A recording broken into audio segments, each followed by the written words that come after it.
राजा दशरथ के मन में अब एक ही इच्छा बची थी, राम का राज्याभिषेक। उन्हें युवराज का पद देना। अयोध्या लौटने के बाद से ही उन्होंने राम को राजकाज में शामिल करना शुरू कर दिया था। राम ये जिम्मेदारी अच्छी तरह निभा रहे थे। उनकी विनम्रता, विद्वता और पराक्रम का लोहा सभी मानते थे। प्रजा उनको चाहती थी। दशरथ के लिए तो वह प्राणों से प्यारे थे ही। दरबार में राम का सम्मान निरंतर बढ़ रहा था। राजा दशरथ वृद्ध हो चले थे। मुनि वशिष्ठ से विचार विमर्श के बाद एक दिन उन्होंने दरबार में कहा, मैंने लंबे समय तक राजकाज चलाया, जैसा बन पड़ा अब मेरे अंग शिथिल हो गए हैं। मैं वृद्ध हो चला हूँ। मैं चाहता हूँ कि यह कार्यभार राम को सौंप दूं। अगर आप सब सहमत हो तो राम को युवराज का पद दे दिया जाए। अगर आपकी राय इससे भिन्न है तो मैं उस पर भी विचार करने को तैयार हूँ। सभा ने तुमुल ध्वनि से राजा दशरथ के प्रस्ताव का स्वागत किया। राम की जय जयकार होने लगी। दशरथ थोड़ी देर तक सुनते रहे। संतोष के साथ उन्होंने कहा, शुभ काम में देरी नहीं होनी चाहिए। मेरी इच्छा है कि राम का राज्याभिषेक कल सुबह कर दिया जाए। ये समाचार पलक झपकते पूरे नगर में फैल गया। हर जगह बस यही चर्चा थी। राज्याभिषेक की तैयारियां शुरू हो गईं। भरत और शत्रुघ्न उस समय अयोध्या में नहीं थे। वह अपने नाना केकैराज के यहाँ गए हुए थे। भरत जब भी अयोध्या लौटने की बात करते, नाना उन्हें रोक लेते। भरत को अयोध्या की घटनाओं की सूचना नहीं थी। उन्हें अपने पिता के निर्णय के संबंध में नहीं पता था। ये जानकारी भी नहीं थी कि अगले दिन राम का राज्याभिषेक होने वाला है। केकई से एक दिन में भरत और शत्रुघ्न का आना संभव नहीं था। राजा दशरथ ने इस संबंध में राम से चर्चा की। कहा कि भरत यहाँ नहीं है, पर मैं चाहता हूँ कि राज्याभिषेक का कार्यक्रम न रोका जाए। उन्होंने राम से कहा, जनता ने तुम्हें अपना राजा चुना है। तुम राजधर्म का पालन करना, कुल की मर्यादा की रक्षा अब तुम्हारे हाथ में है।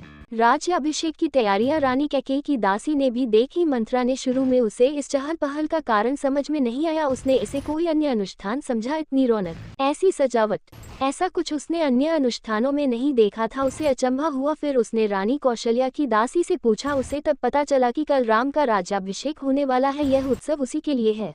मंत्रा जलाभून गई। राम का राज्याभिषेक उसे षड्यंत्र लगा। कैकेयी के विरुद्ध। वह कैकेयी की दासी थी। बचपन से कैकेयी का हित उसके लिए सर्वोपरि था। मंत्रा उसे अपना हित मानती थी। वह कैकेयी की मुहलगी थी। रानी कैकेयी भी उसे बहुत मानती थी। क्रोध से आग बबूला मंत्रा रनिवास की ओर भागी। सीधे कैकेयी के कक्ष में वह हाँफ रही थी। क्रोध से चेहरा लाल था। भागने के कारण सांस उखड़ रही थी। उसने रानी कैकेयी को सोते हुए देखा। किसी तरह स्वयं को संभालते हुए मंत्रा ने कहा, अरे मेरी मूर्ख रानी, उठ, तेरे ऊपर भयानक विपदा आने वाली है। ये समय सोने का नहीं है, होश में आओ। विपत्ति का पहाड़ टूटे, इससे पहले जाग जाओ। रानी कैकेयी नींद से चौंक कर उठी। उन्हें मंत्रा की बात समझ में नहीं आई। बात क्या है? तुम इतना घबराई क्यों हो? सब कुशल तो है? उन्होंने पूछा। कैसा कुशल, कैसा मंगल? सब अमंगल होने वाला है। तुम्हारे सुखों का अंत। महाराज दशरथ ने कल राम का राज्याभिषेक करने का निर्णय लिया है। अब राम युवराज होंगे। ये तो बहुत शुभ समाचार है।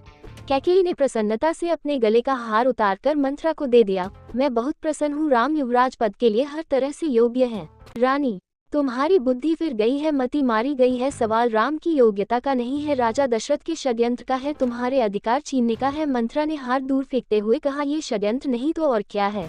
कल सुबह राज्याभिषेक है। भरत को जानबूझकर ननिहाल भेज दिया, समारोह के लिए बुलाया तक नहीं। कैकेयी का स्वर उग्र हो गया। उन्होंने मंत्रा को डांटते हुए कहा, राम के प्रति मेरा अगाध स्नेह है। वह मुझे माँ के समान मानते हैं। तुझे इसमें षड्यंत्र दिखाई देता है। इसमें षड्यंत्र नहीं है। राम के बाद भरत ही राजा बनेंगे। राज सर्वदा ज्येष्ठ पुत्र को ही मिलता है।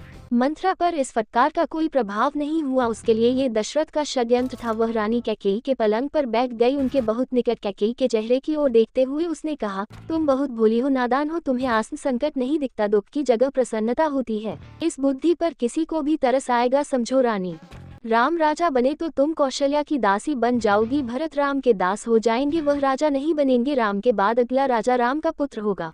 अनर्थ को अर्थ समझने की मूर्खता मत करो रानी।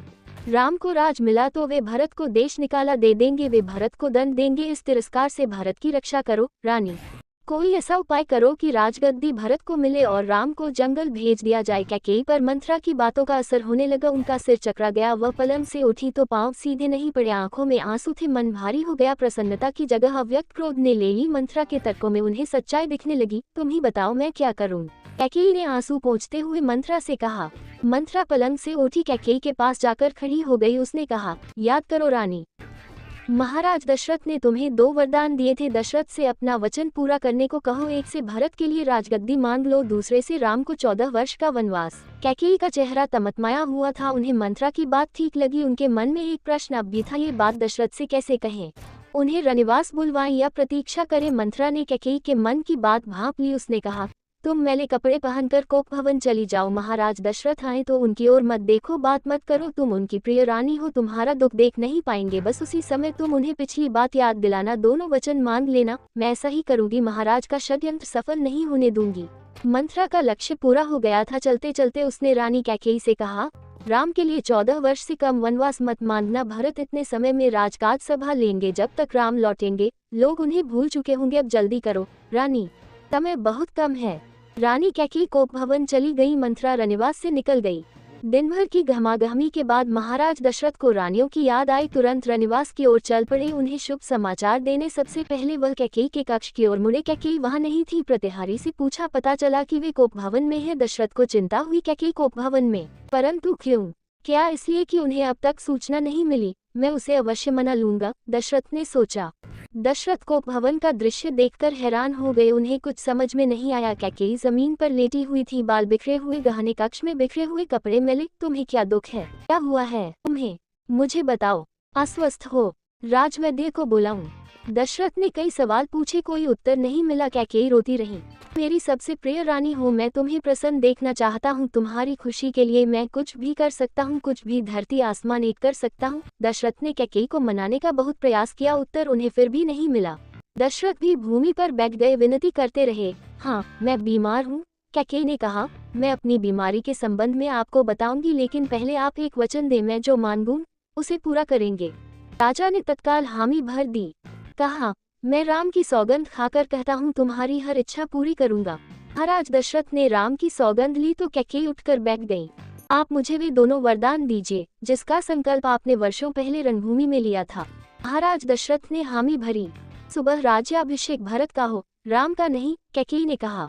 दशरथ भौचक रह गए, उन पर वज्रपात सा हुआ। थोड़ा रुककर कैकेयी बोली, राम को 14 वर्ष का वनवास हो। दशरथ का चेहरा सफेद पड़ गया, अवाक रह गए, सिर चकराने लगा, वे मूर्छित होकर गिर पड़े। कुछ देर में राजा को होश आया, कैकेयी की ओर देखा, बड़े कातर भाव से बोले, ये तुम क्या कह रही हो? मुझे विश्वास नहीं होता कि मैंने सही सुना है। कैकेयी अड़ी रही। दशरथ कैकेयी की मान को अस्वीकार कर, मुझे विश्वास नहीं होता कि मैंने सही सुना है। कैकेयी अड़ी रही। दशरथ कैकेयी की मान को अस्वीकार करते रहे, अनर्थ बताते रहे। तब कैकेयी ने अंतिम हथियार चलाया, अपने वचन से पीछे हटना रघुकुल का अनादर है। आप चाहे तो ऐसा कर सकते हैं, पर तब आप दुनिया को मुंह दिखाने योग्य नहीं रहेंगे। मेरी बात आप वरदान नहीं देंगे तो मैं विष पीकर आत्महत्या कर लूंगी, यह कलंक आपके माथे होगा।